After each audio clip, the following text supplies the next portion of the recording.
World Financial Group offers entrepreneurs from all backgrounds the opportunity to start their own business on a level playing field. Dr. Yana Woodhouse, receiving the WCM Wall Street Pioneer Award by the United Black Wall Street of America, Inc., is one of those entrepreneurs. I see WFG and TFA as a place where African Americans with an entrepreneurial mindset can flourish.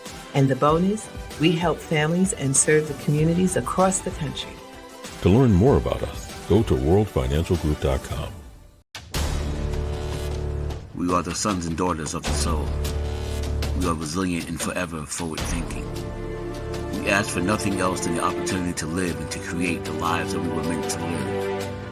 We want nothing but an equal chance at options and possibilities. The same possibilities and options to live out our potential as our fellow man. We want to be heard, understood, and expressive in our reality. We are the future. We are the creative. We are here.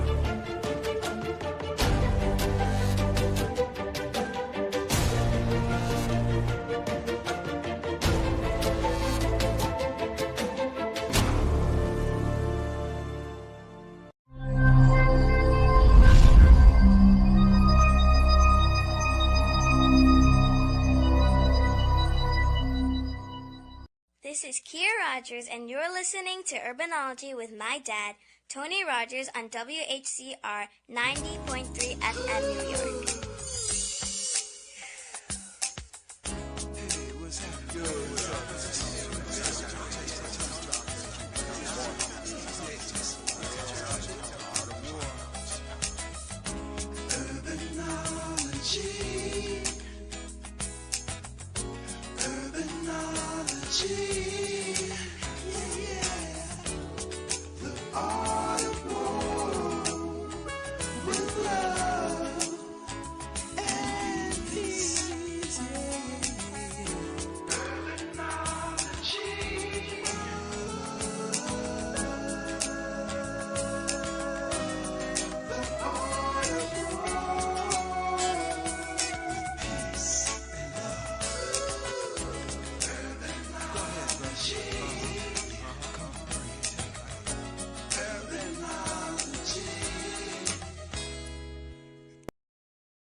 Good afternoon. Tony Rogers here, your host for Urbanology, the Art of War. I hope all is well. It is cold. It is icy. And for those who have to go out and work, my heart goes out to you. I was there at one point in my life, but fortunately, I don't have to do that. And there are things that I have to do, but I don't have to do it.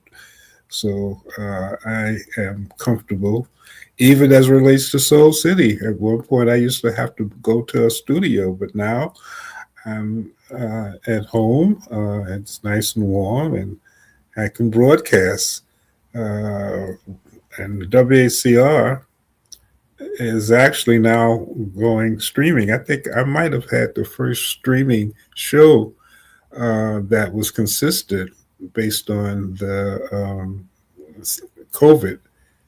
Matt McCoy and Jasmine and Yana Woodhouse, they all gave me the opportunity to continue my show. And actually, I have a radio show because I can do that at home also. I can pre-record it. So I did that last night, and that's going on at the same time. My interview with Donna Walker Coon, and now I'm here with a wonderful, wonderful guest.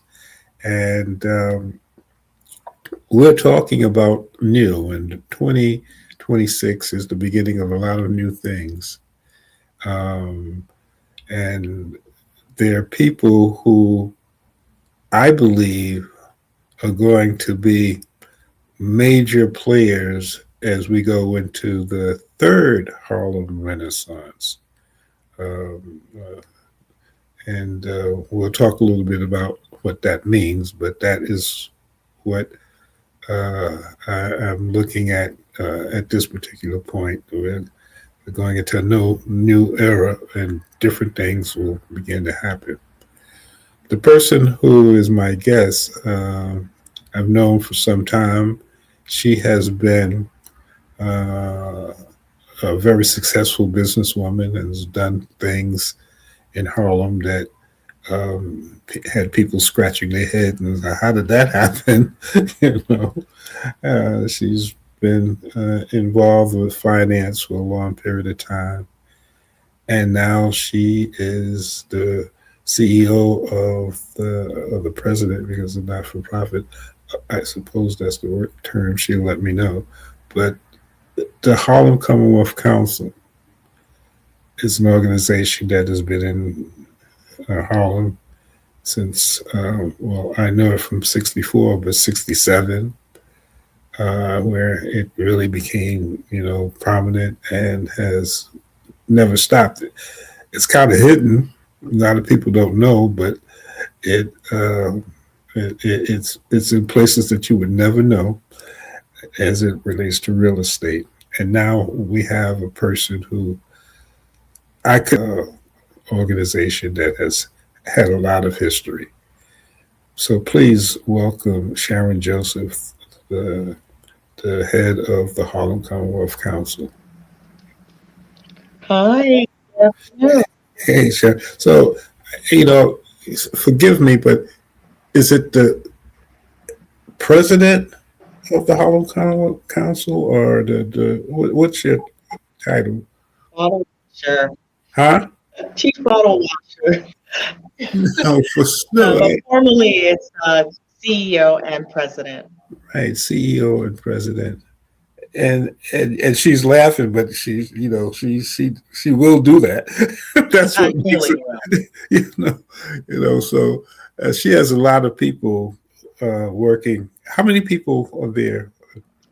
We have a little bit, around 30 people who work Yeah, for us right. in both of our locations. And we'll talk a little bit about that. But one of the things that I know, and I know from her experience with the Harlem Lanes, is that if you're working for this lady, you know, she won't ask you to do something that she hasn't already done and probably will do if you don't do it right herself. Very true. I know.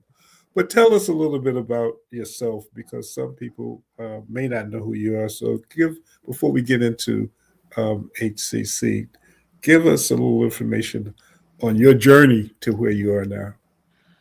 So I am a first generation American.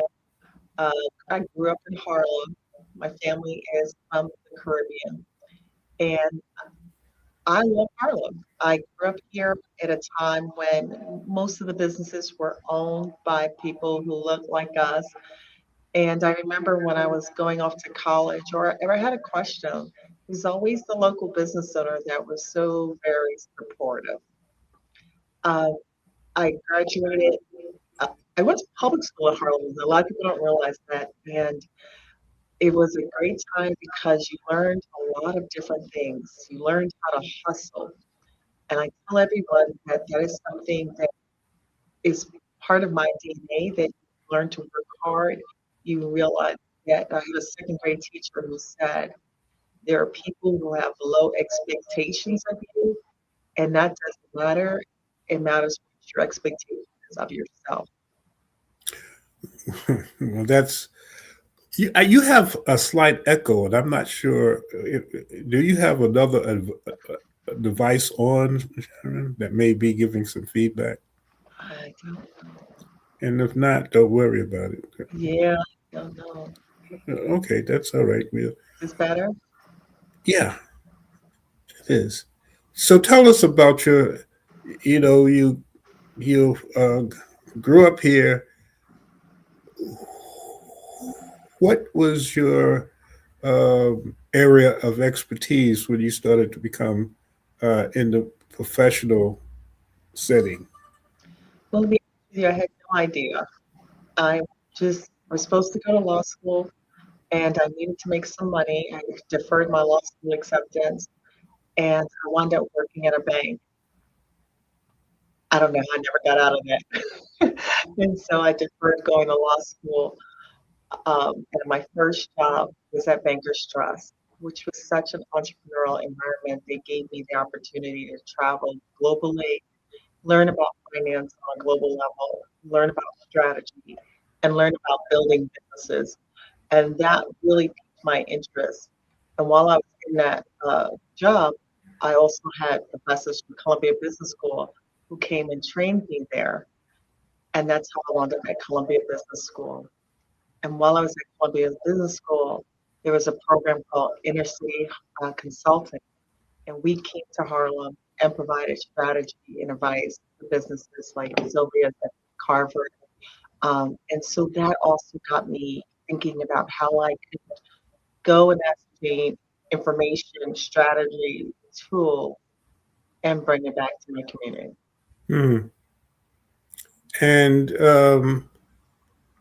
you you started, and I don't want to skip, so you keep me focused. But you started a business, and that business took you into developing with a partner the first bowling alley in Harlem. Tell us a little bit about that. I know that's a book, but tell us a little bit about how that came about. So that's an interesting story because, again, I told you I have this strategy background. I had actually been working at Booz Allen Learning Consultant.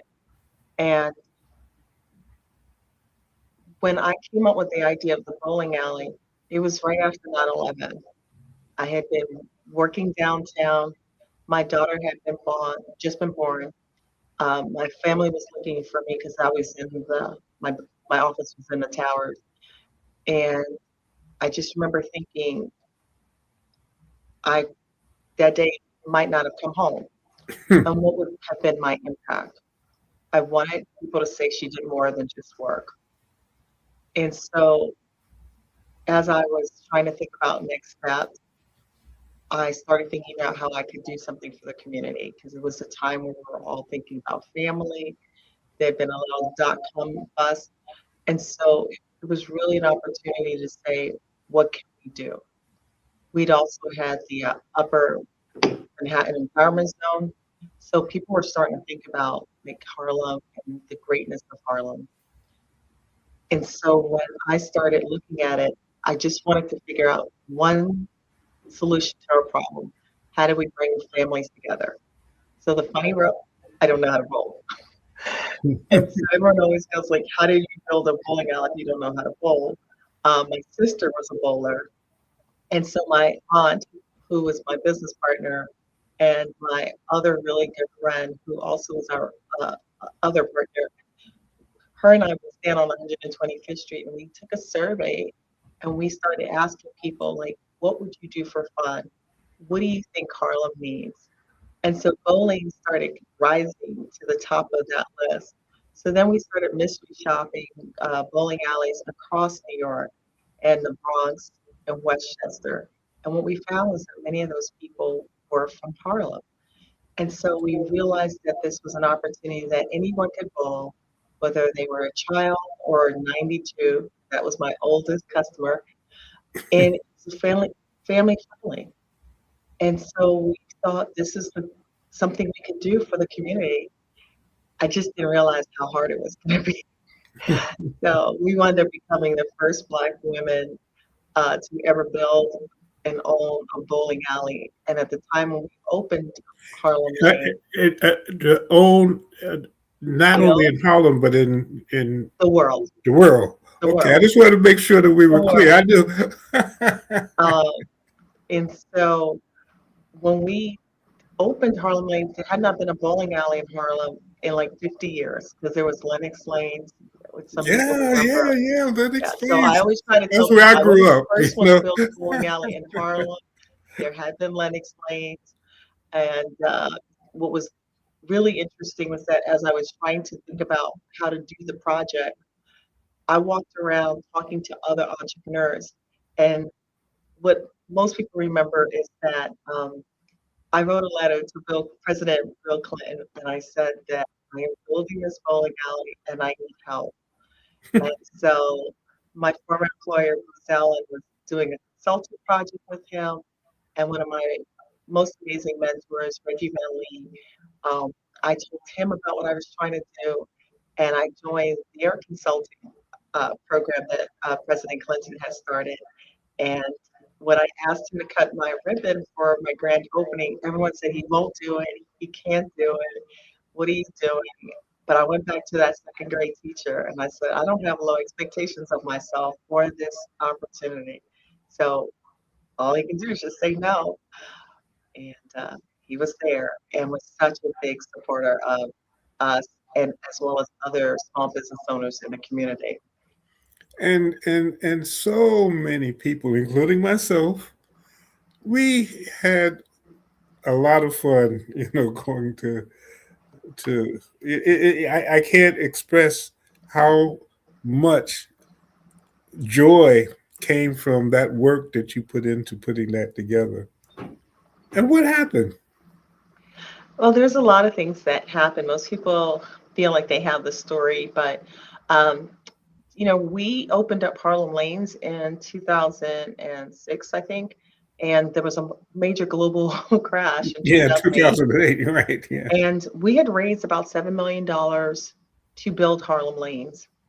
And then it was working really well, but one of the things that we were really adamant about was maintaining the affordability of it. And with the market crash, a lot of the corporations that had been coming and doing their corporate events, they no longer cling because they had started to cut back. And so I always tell entrepreneurs, you can have a great idea, you can have an amazing board, but there are tailwinds that are outside of your control, economic tailwinds that can impact your business. The other thing that I tell entrepreneurs from what I learned was that I literally worked 7 days a week for 365 days, 16 hours. And no one realized that because we were open every single Not day. many people would do that, but go ahead. I was a single mom. I had a little child who grew up in the bowling alley. We spent Christmas there, Thanksgiving. We spent every holiday there. And so after a while, it really did take a toll on my health. It took a toll on my family. And so by the time we decided to close, everyone thought it was because of uh, financial reasons, but it was also because it had taken the biggest toll on my health. And I needed to step back and say, you know what, I want to raise my daughter. I want to go to sleep at night. And I want to spend some holidays outside of this bowling alley. But it was the best experience. I love when a lot of the people that worked for me come up to me and they now own their own business or they're doing great things. It was about giving uh, our community opportunity. The last night when we were closing, a lot of my men who had been in prison, who worked for me, they stayed there with me. And I just remember them going, you gave me a chance to be a man for my family. You did not judge us. You just gave us a platform. And I just was so grateful to them and grateful for their help. And, I think that's what our small business owners do. They give opportunities to people in our community. Well, again, which is a good segue into where you are now, and just a little history.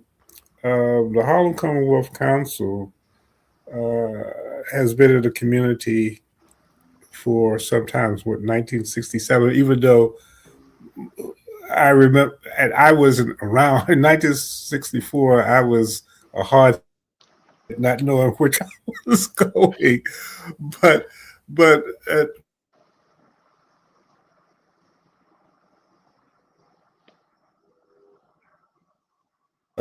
a community. Well, actually, it was the college. I was going to law school. I was the president of the pre-law society, and I started doing more research on things that were happening in the community. I was in the Panther Party, and then I was at the college and all of that.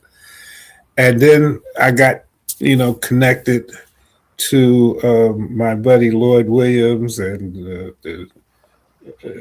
many of the different types of organizations that developed under Percy Sutton and Dave Dinkin.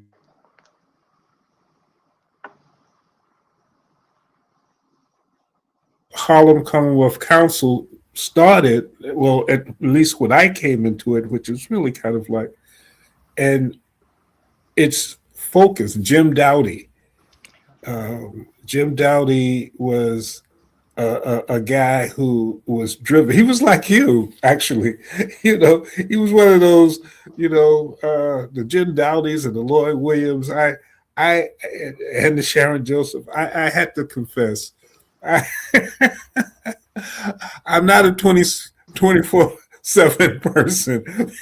I never, No one should be. no, I never was. But I do know people like Arthur Hill, Preston Wilcox, who was a revolutionary. You know, he liked me because I was in the Panther Party, and he knew, so he gave me a little bit of slack. But we were kind of like young people. Isaiah Robinson, Hmm. another tremendous leader. These are all of the people who came. Marshall England, Yeah. Roy Ennis. They Yeah. came together and said that there needs to be an economic development entity that would. This is very important for it to happen in Harlem, and tell us now a little bit about. I just wanted to give the how it started, but what has taken place? What is the footprint of the Harlem Commonwealth Council, where that you're now the captain of the cell? I am humbled and honored to lead this amazing institution. A lot of people, when you said it, 1967, it was about economic development. A lot of people don't realize it came out of the Panther movement and just this whole idea that we needed to have more ownership of our community and to own our businesses, own our homes, own our real estate.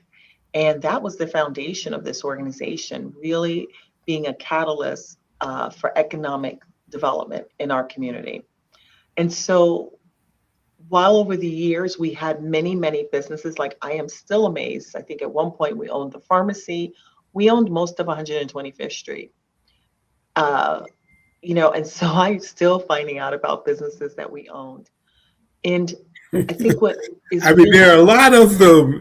I mean, oh, it's. so many. Can We you just own, talk about just a few?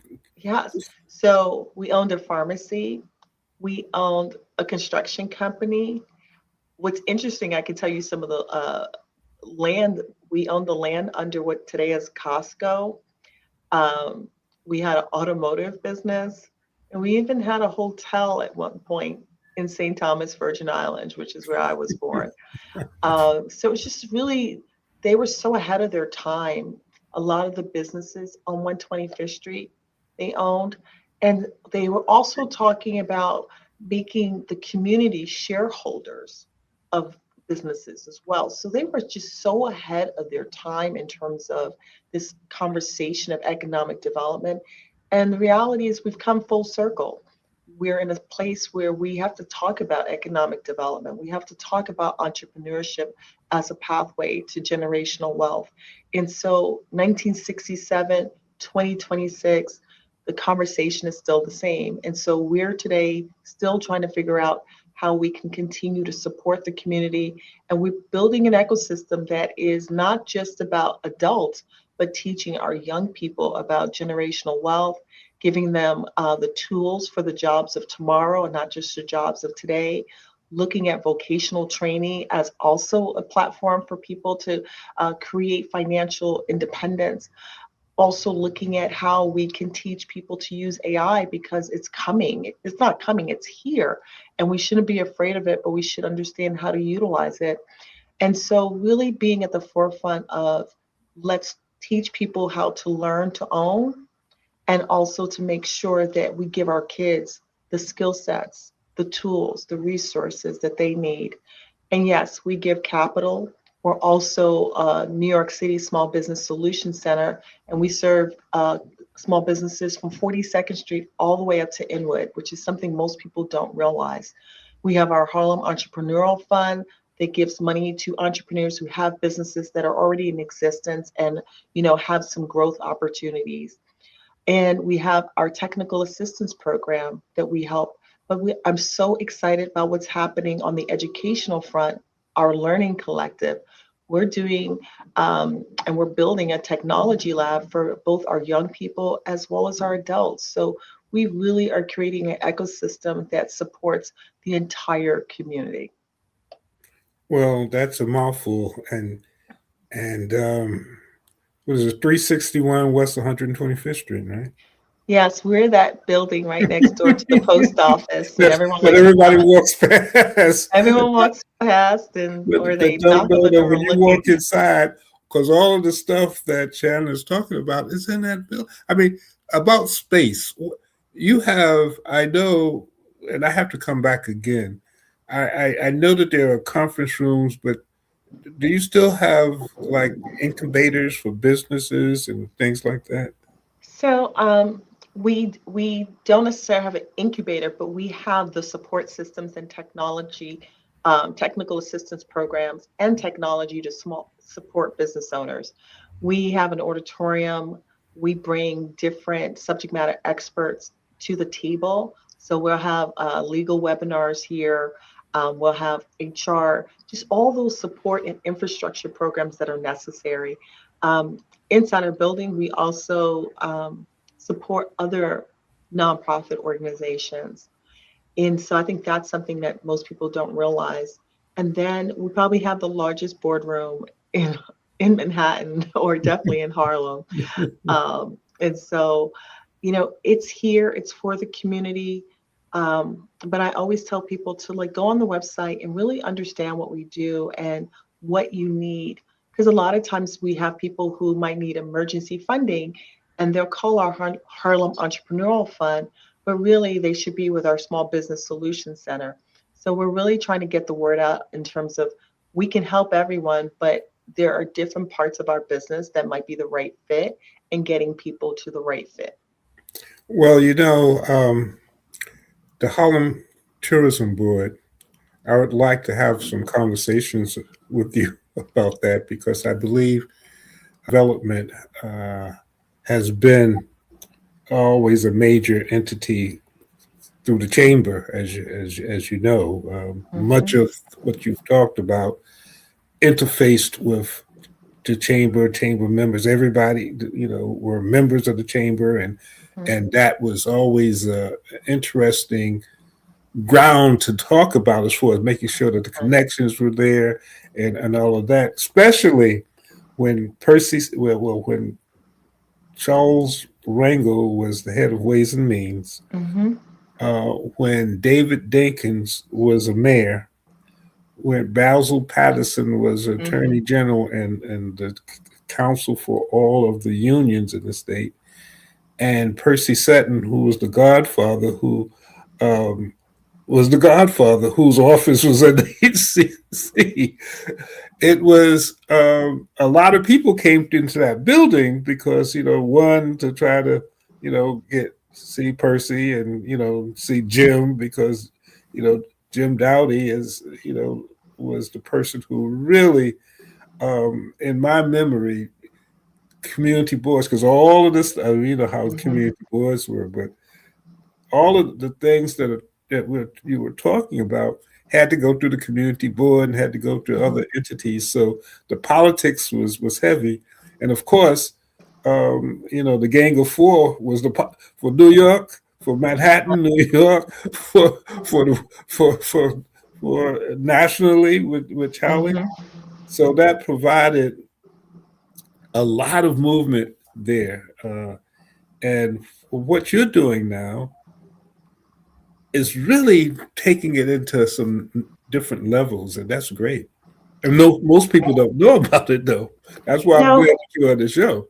we have been the best kept secret, but I'll tell you, I think that um, we've got to talk about. You talk about tourism. Well, 125th Street, and the reason why I built the bowling alley was because, and you know this, after 42nd Street, 125th Street is the most visited location Number one, in Manhattan, right? the New York Convention and Visitors Bureau then came to NYC and Company, and all of the statistics would always they had Harlem. They didn't have, but of course, I say Harlem, but you here's the know, challenge. When we walk down 125th 125th Street Street, at one point was what people thought Harlem, right, but the between problem number or one the and number three. challenge is that we don't own the businesses, right?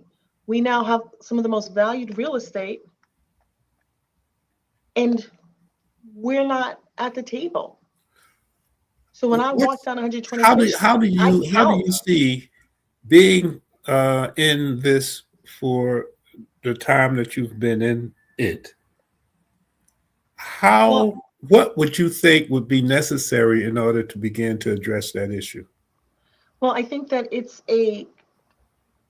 not a one organization. It is both political, nonprofit, and corporate coming together to work on that issue. We Hmm. need policies that say that we should have businesses, in on 125th Street. I love chicken, but how many chicken places can we have on 125th Street? And they're not even owned by us. And Um, there's at least I know. I mean, I don't eat chicken, but we were doing a survey, and we couldn't believe how many chicken how places. many chicken places? I I mean, mean, again, it's almost like it used to be liquor stores. It was liquor stores on every other block. but we don't own them, right? So that's the only one that I'm aware of that we own is Chick-fil-A. It's a brother who owns that franchise, and he's just been so supportive of the nonprofits in the community. He's an awesome brother. But and I adore Barbara Askin as one of the people I really look up to. I think she's done a marvelous job with trying to, really turn the community around and support business owners. And then obviously the chamber. But we've got to come together and address this issue. Like, how do we start to not only give businesses money, but give them the technical assistance that they need, but then also create policies that make it possible for them to be on this. They can't afford $200 a square foot. Like, Mm. they just can't afford it, right? So if they can't be on 125th Street, can we create a corridor for them on 116th Street or 145th Street? Can we start, creating some buildings that it's a mall full of small business owners? Hmm. So those are the things that we're talking about here at HCC, and we're not trying to go it alone. Again, when you talk about the founders, they were part of a number of different organizations that were coming to fruition at the time, all dedicated to solving this issue of economic prosperity in our community and the inequalities that were taking place. So we're back to that same conversation. But I think what we've got to do is that all these nonprofits in this community, we've got to come to the table and we've got to put a blueprint together on how we're going to get our children ready. There has to be that type of leadership that deals with it has to be a combined effort, Yes. uh, public, private, civic, um, and business entities Yeah. to come together to begin to talk about something like that. But to bring that together, there's going to be a question right now as to who's going to be able to spearhead something like that. Um, And I, I'm leading to something. I'm gonna put you on the spot. This might not ever happen, but we're talking you about. saw me backpedaling. Uh-oh, I think I just got myself in trouble. Yes, you did. Yes, you did. And this is something to think about.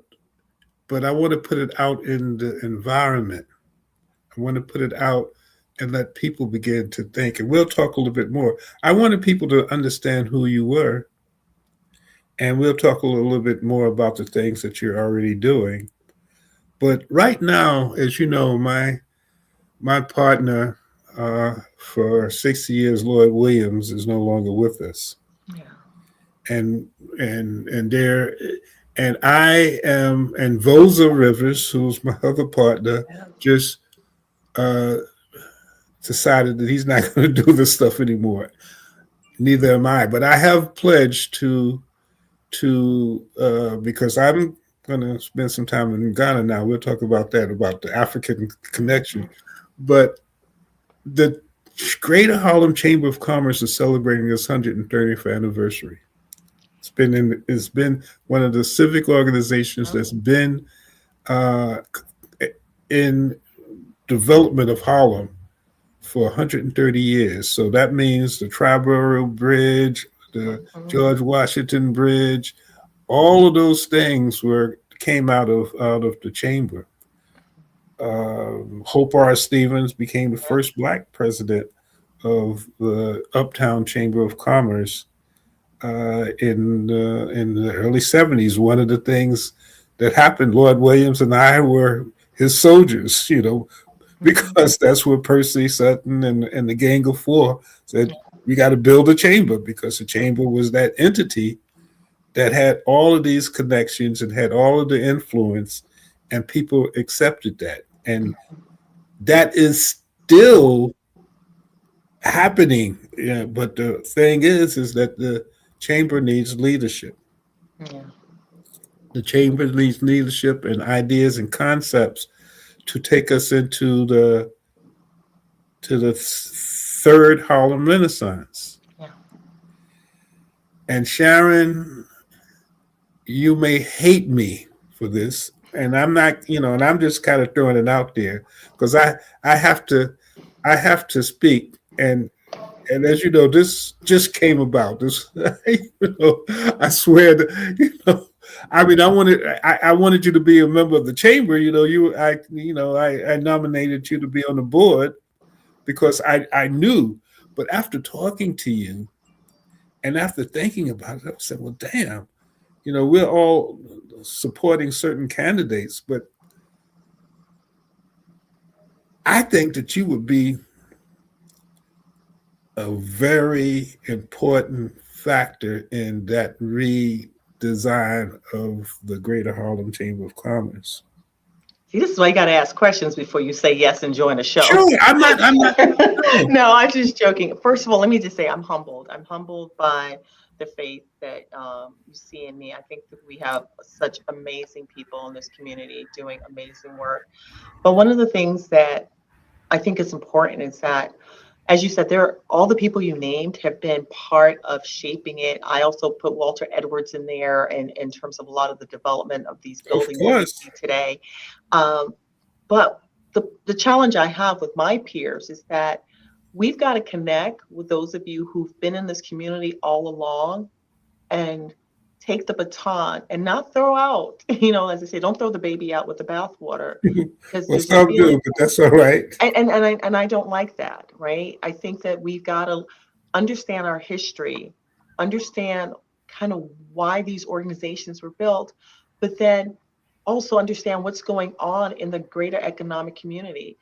Yes, I've been on Wall Street for 20 plus years. I've sat at tables globally. I've heard the conversations. I'm not surprised about where Harlem is today because I heard the conversations starting in the 90s.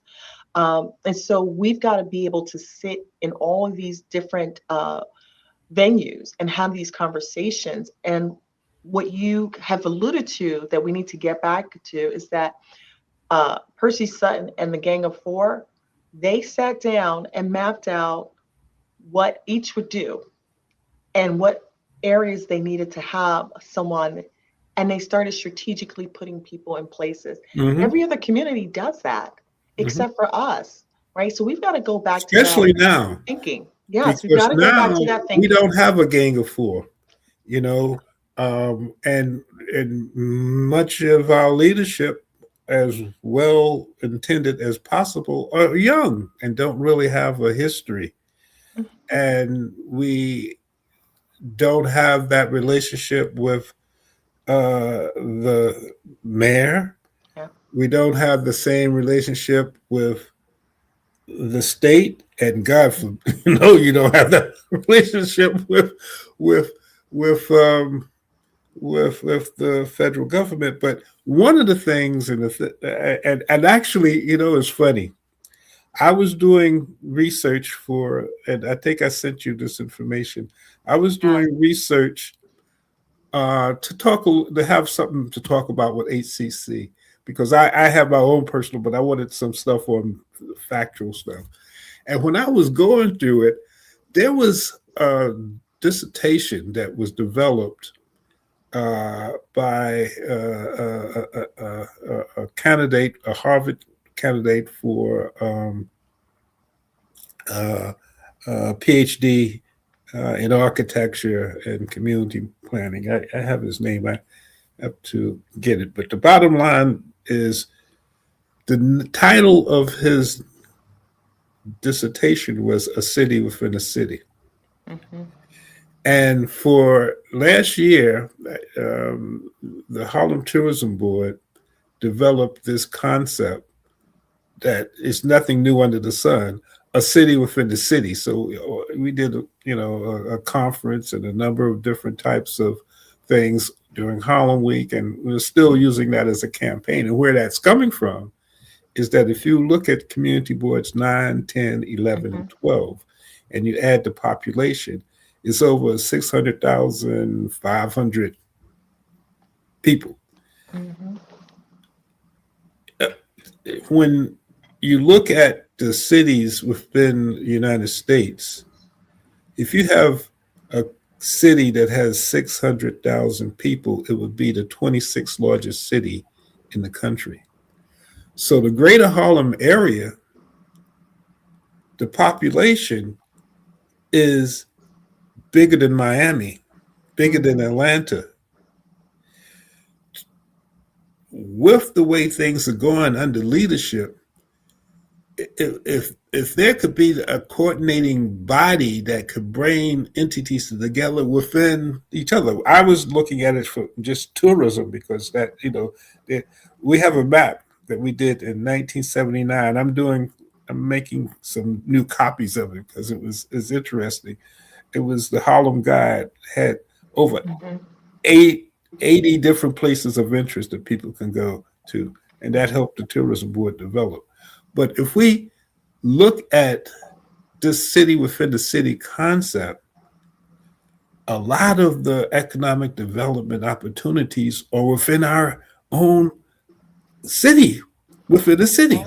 Yeah. If Well, we work together, in some kind of way. I mean, and you're talking about tourism. So, I think about FIFA's coming, right? And Oh so, yeah, what seat do we have what as are we going to people there? do? The Second Avenue subway extension is a $6.9 billion opportunity. And how many of us have seat at that table in terms of the contract work that needs to happen? So, I am not, I come from a place that what is the problem and what are the possible solutions? And how do we start getting trained so that A, we have information about what these opportunities are, but two, we have the skills, the resources, and the access to the opportunities. And so that's just some of the things that we've got to talk about because there is money that's flowing through this community and it's going right back out. And we've got to stop that.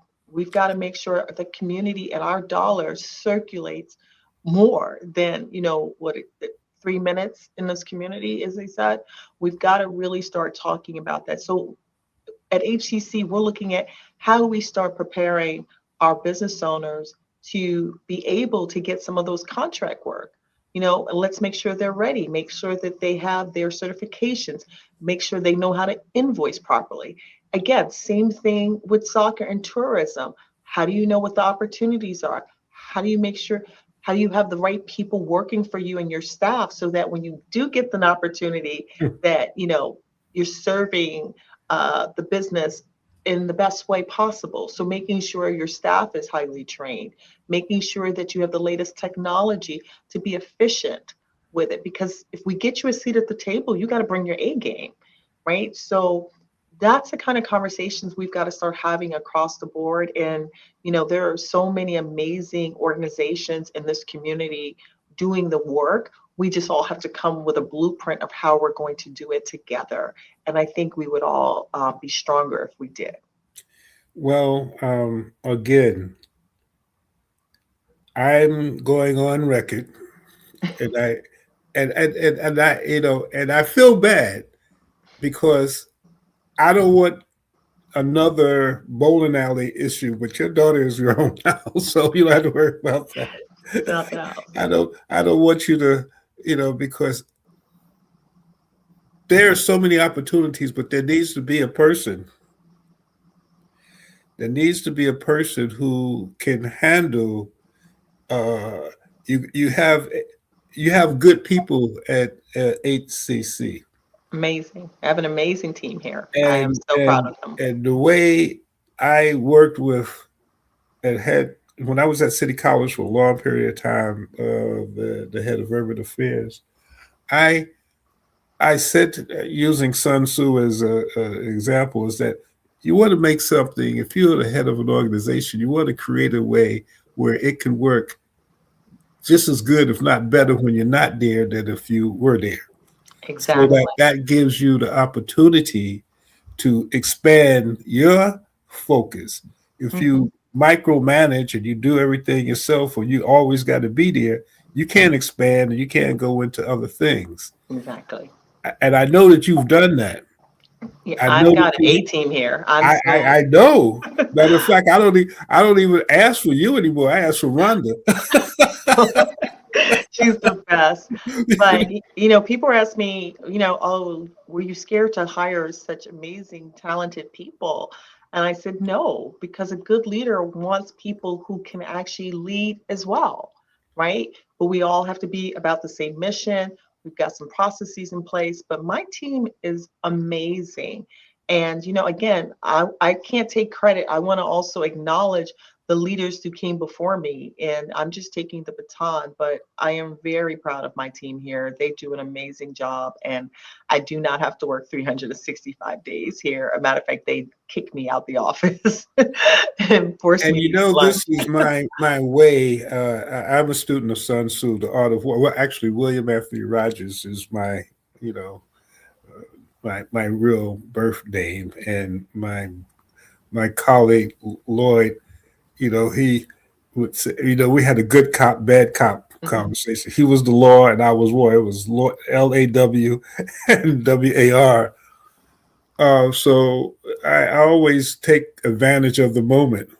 Mm. And all that I'm saying to you, and this conversation, I'm sure people are going to, because I'm going to send this conversation to a lot of people because it's already live.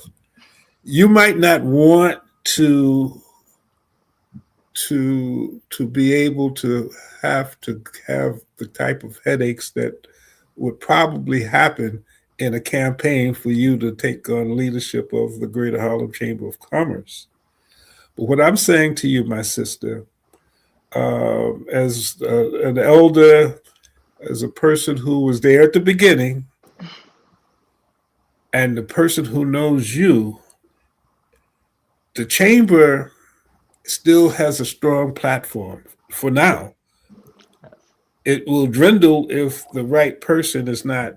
The captain of that ship has to have some vision, has to have leadership skills, have to have experience that would allow for them to be able to take advantage of the resources that they have and the resources that they need, whether it's in city, state, any of those types of entities, and be able to sit at the table, understand it, have a good understanding of finance, Mhm. and have a proven record of leadership and success. That's you. It is. Well, again, I'm humbled, and I say thank you. And I don't take your comments lightly. I am so appreciative of what you see. But again, I think that we all have a time on this earth, and my only goal is to have impact and to make sure that I've done my part, not to just take from society, but to give back. And this community is one that I am so proud of. I'm a product of this community, and I have high expectations for what we can do collectively. and So, and and but in all of that, there has to be leadership that leads by example, not by title. yeah. And my concern, because again, I'm a chief now. I have land in Ghana, northern Ghana, and I have 50 acres. And my plan is to build, they call it a palace, but to build a house big enough for my friends who want to come and stay when it's cold. I don't know whether I want to be here. You know, I'm going to be a African bunny. You know, the snow bunnies. I'm going to be an Yes. African bunny, and because Sharon, I've done. It's been. I mean, Harlem Week is 52 You, years old. I I mean, have I've seen been you and doing this watched stuff you. since the Panther Party, even before I went to school. I mean, so I'm at the point now where I want to see the continuation of all of the stuff that has taken place. As I was saying, the third Harlem Renaissance. Hmm. And, you know, my grandmother used to always say, don't worry, God has a plan. you know, Amen. Amen. I Grandmother didn't said it. have when I just knew that you were a person when we were started to reshape the chamber being on the board. So no matter what happens, you're going to be on the board and use your influence. But you know, I'm going to give you food for thought, and I'm going to, based on sending this out, I'm going to get surveys and say, I think that Sharon Joseph should be a good candidate to take a leadership role in the Greater Harlem Chamber of Commerce, which is a powerful entity. That is It so the is. things that you're talking about. The things that you're talking about. There's no organization in Harlem that Hmm. has the ability to do it. It has to be redeveloped. That Yes. we have to put people in there like you. There has to be fun, but Right. it can be put into a position to do the things. Or at least you have the seat. There's no one will be able to say that you don't have the seat because everybody's going to still need the chamber in some form or fashion. It just Right. has to, has to be done. So I'm just putting this out there for you. No, and I And say thank you. Again, I just want to say thank you. And I think that throughout all of our nonprofits, this is a huge transition time for all of the organizations where you've got leaders who have been doing the work for 50 plus years and are retiring. And I would just say that, for younger people who are looking to step up, like, please, please learn something, the history, learn the history. and but there has to be examples. You have to lead by example. When we, Yes. I, some of the people who may be considered to take on the the leadership of the chamber are old. I got to be, I'm going to get in trouble for this, but I mean, we need new blood. Matter of fact, there's a young lady, and I have to remember her name because it's a very unique name. She's 17 years old. Wow. She has her own magazine. She developed her own magazine between and for ages between I think 17 and 25 or 15. It was for young people to have their Mhm. voice. I was at the Harlem Arts Alliance meeting on Saturday, and she did a presentation. And her presentation was clearly the best And presentation yeah, these kids there. are But amazing. I had seen her before, and I knew that she had talent. So I asked my daughter. I said, "Make friends with her. She's 17, so I can't make too much. You have to do the work for me." And my daughter and her are very close, and we had lunch.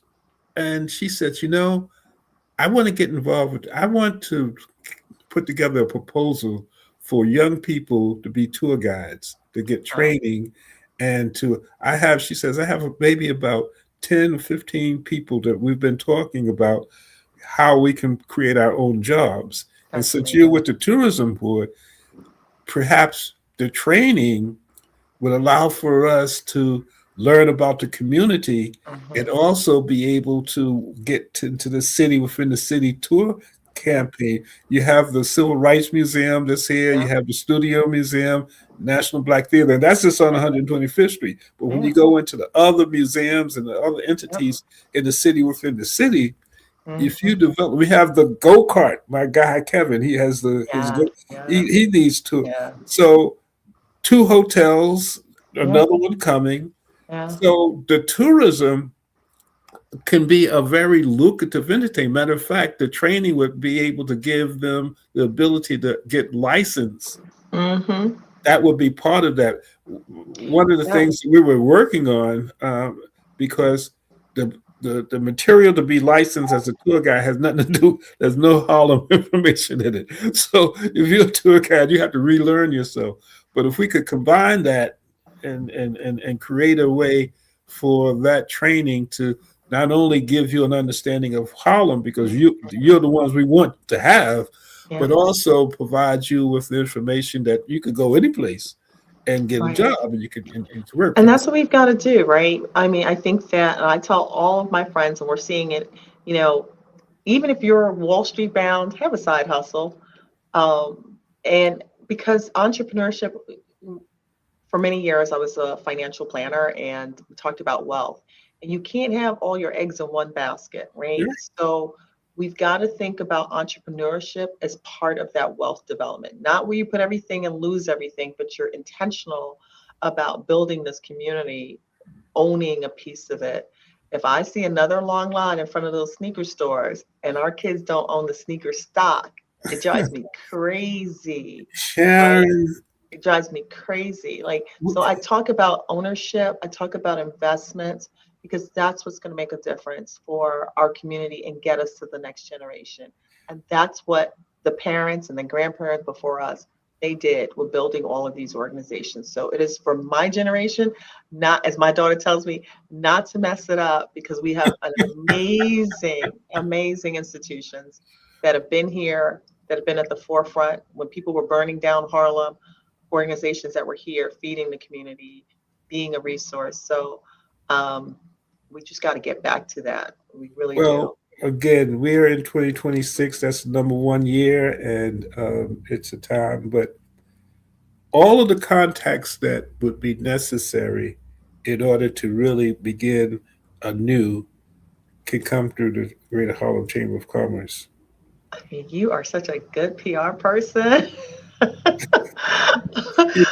It's just, Well, I'm excited about the chamber. Like, I just want you to think about it, and I want others to think about it because a good campaign manager, which is I'm I like, I'm not running for mayor ever, but if I did, you'd be my campaign no, no. manager. Well, based on what you, hey, listen, sister, if you could put a successful bowling alley in Harlem,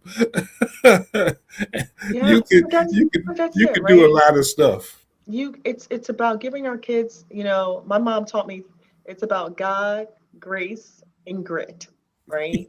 And that's really what I believe, God, grace, and grit, because sometimes you need some grace and you need a lot of grit, right? It's not easy being an entrepreneur. It's not easy. It's all hard, but we can do this if we have higher expectation for ourselves and for our kids. This is our community. I'm excited about the diversity that's taken place, but I want to see more people who look like us owning these businesses in Harlem and And less chicken spots. Although I do like good chicken, so I don't want to be biased. well, But all I'm saying to you is that if you are crazy enough to consider my campaign, I will make sure that every contact that I have, every network that I have, will be supporting you. That's why I love Soul City because I don't have to say it. You've said it yourself. Your conversation will allow for people to understand what I see. And you can't tell it on paper, but seeing is believing. Even though we've seen some things that people wanted us to believe that didn't happen, but that's another story. that's another story. But I'm excited. I'm excited because, we've got 18-year-olds, 18 to 30-year-olds that are redefining themselves, redefining our communities, and we have got to be We there got to supporting help them. them. This We got to 17 help year, them. this 17, she was so, I was reading her stuff and I said, wow. And I told my daughter, I said, Kia, you gotta be that middleman because of that, Hmm. with the puffy stuff and all of that. And I don't want it to get taken out, but I need to find a way to be close to her to help Yes. her in some kind of Yes. way. And That's called now that we are, generational mentorship, yeah, right? That's generational mentorship where right. you mentor and they mentor up too, right? But I And would so, like to introduce her to you and oh, her please, I'd love project. it. But anyway, we have to go. But this is I love Soul City because it allows for us to make history. This has been a great, and I see Yana Woodhouse. That's another person. If you don't know her, you Powerhouse. oh man, she connecting with some of the things that you're already doing. She would be a tremendous connection as relates to financing, accounting, all of those types of things that we need to know. And she even, has a book out about all of those things. But nevertheless, thank you so much. Thank you. And again, I'm, I'm I'm honored to have been on the I'm show. glad that we had this conversation, and I'm, it's like wrestling. I'm going to keep on. You can tap out anytime you want, and you'll still be my friend. I'll still love you, but No, but my I'm goal, here. my goal is to really, if there's somebody that's better than Sharon Joseph to lead, let's see who that is, and then let's have a conversation with a broader group of people, and they can make a decision. I've already developed my decision, and I got it on. I got so you're on Soul City, and I'm going to send that to everybody that I know. Thank you, Oh, my dear. wonderful. I appreciate it, and Thank you. And thank you this for is to be convinced. all you've done and all you continue to do. So I'm blessed and honored. So thank you so much. Well, as I said before, uh, Harlem, Ghana. There's a interesting business opportunity there, and we'll talk. Because now the diaspora wants to come to Harlem, and Harlem wants to go to the diaspora. So, Amen. Let's make maybe it happen. we might have our Harlem Week event at HCC, based on that, Come on. based on All right. who are you going to be by that time. Anyway, let's. I'll talk to you later. Bye. That's uh, history. I mean, Soul City allows for us to create our own narrative, and without a Soul City, conversations like this could never really happen. And what the future brings, we in years to come will be able to look back and see how it developed. In the third Harlem Renaissance, we don't have to worry about what those leaders said in the second Harlem Renaissance or in the third. We'll be able to see it on venues like Soul City. And there's something else that's coming up soon. You heard it first on Urbanology. Be on the lookout for the Harlem Network. That's going to be another major entity. So thank you so much for watching. We'll see you next week. Take care. This is Kia Rogers, and you're listening to Urbanology with my dad, Tony Rogers, on WHCR 90.3 FM New York.